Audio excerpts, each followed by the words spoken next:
भले ही विज्ञान ने आज कितनी ही तरक्की क्यों न कर ली हो, फिर भी उसके सामने चुनौतियों का पहाड़ हमेशा ही मुंह बाए खड़ा रहा है। इस श्रृंखला में ऐसे ही कुछ रोचक विषयों की बात की जाएगी जो आज भी विज्ञान के लिए अबूझ पहेली बने हुए हैं। इस पहेली की पहली कड़ी में हम बात करते हैं ब्रिटेन की धरती पर पाए गए स्टोनहेंज के रहस्यमय पत्थरों की। यह एक प्रागैतिहासिक काल का ऐसा स्मारक है जो चट्टान के विभिन्न टुकड़ों को जोड़कर बनाई गई वक्राकार आकृतियां हैं, जो मिलकर एक बड़े से गोले के समान दिखाई पड़ती हैं।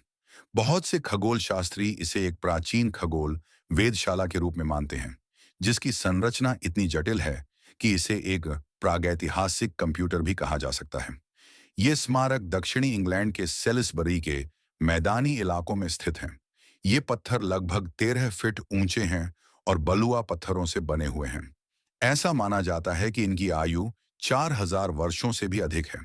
पुरातत्व विज्ञान के अनुसार स्टोनहेंज के पत्थर ईसा से 2750 वर्ष पूर्व के हैं। एक मान्यता के अनुसार इनका निर्माण ब्रिटेन और गाल के ड्रुइड्स पुजारियों ने किया था, लेकिन आधुनिक पुरातत्व शास्त्री इससे सहमत नहीं हैं। उनके अनुसार ये पत्थर ड्रुइड पुजारियों से भी 1000 साल पुराने हैं। कुछ पुरातत्व शास्त्रियों का मानना है कि इनका निर्माण रोमनों ने किया होगा, जबकि कुछ का मानना है कि इनके निर्माण के पीछे मिस्रियों का हाथ है। उपलब्ध जानकारी के अनुसार स्टोनहेंज के निर्माण का इतिहास 3 चरणों में विभक्त है।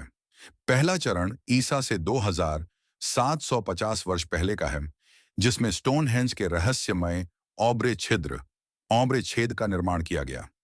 इन छिद्रों की संख्या 56 है और इन्हीं के द्वारा स्टोनहेंज की बाहरी परिधि बनी है। पुरातत्व शास्त्रियों का मत है कि इसी दौरान स्टोनहेंज के प्रसिद्ध हील स्टोन एडी स्टोन का भी निर्माण हुआ, जो मुख्य दरवाजे के बाहर की ओर अवस्थित है। स्टोनहेंज की बाहरी परिधि के भीतर 83 नीले पत्थरों के बने दोहरे वृत्त का निर्माण ईसा से 2000 वर्ष पहले माना जाता है। ऐसा माना जाता है कि ये पत्थर हैम्पशायर एवन से मंगवाए गए थे, जो कि लगभग 4 टन वजनी थे। स्टोनहेंज में पाई गई कुल्हाड़ी आदि भी इसी पत्थर की बनी थी। इससे यह पता चलता है कि उस दौरान इन पत्थरों को काफी पवित्र माना जाता था। तीसरे चरण में स्टोनहेंज में 75 विशालकाय बलुआ पत्थरों को वहां पर लाया गया।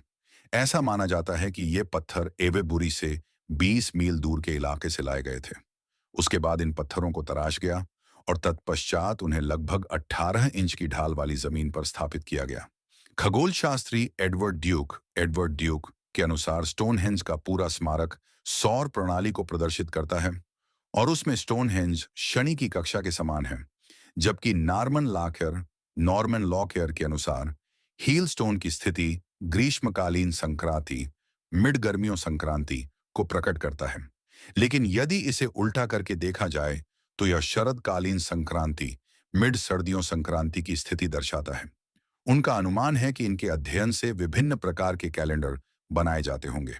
भले ही आधुनिक खगोल शास्त्री इन मतों से सहमत न हों, पर इतना तो तय है कि स्टोनहेंज को बनाने के पीछे कोई न कोई उद्देश्य अवश्य रहा होगा।